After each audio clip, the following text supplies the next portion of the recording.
My journey actually started with Gracie, when Gracie was born. She was really sensitive, and like as a young new mom, you think it's all you, right? Like you go on these million diets, you think like, oh, I can't have dairy, oh, I can't eat this, so you do all these things. But anytime I would bath her or put anything on her, she would really break into a rash. And it's really the thing that I bath her with is the product actually that really clicked for me.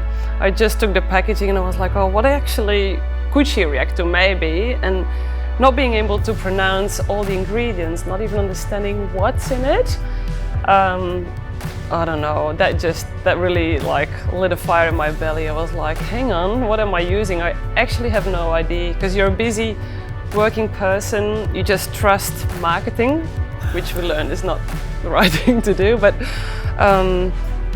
I think I just relied on honesty of companies, honesty of ingredients that they list.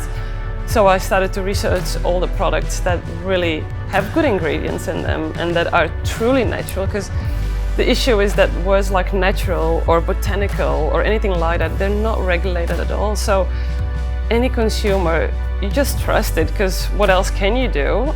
And then I had one more thing that really bothered me, and it was like I had all these amazing, beautiful products, but they all came in plastic. And I thought like, oh, you know what, every time you toss it in your bin, and I thought like, oh, I'm recycling, but then you learn more and more about recycling, and you know like that only 10% truly gets recycled of the plastic that I put in.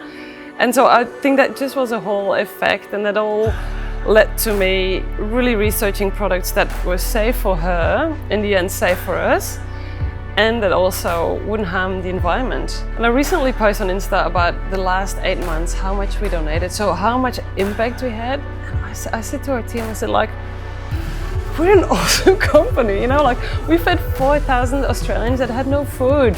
And that's just one of the charities that we donated to. We donate to so many. I said like, how amazing is that we can do that?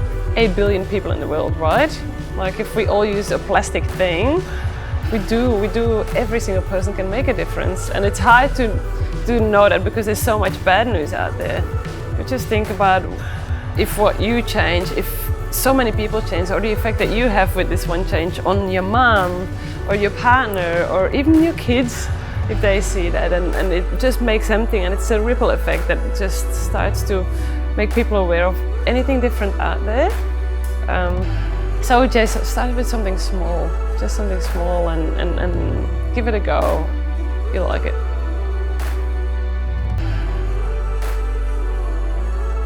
Stop buying plastic, and then the shops will think that it's not selling well and stop selling it.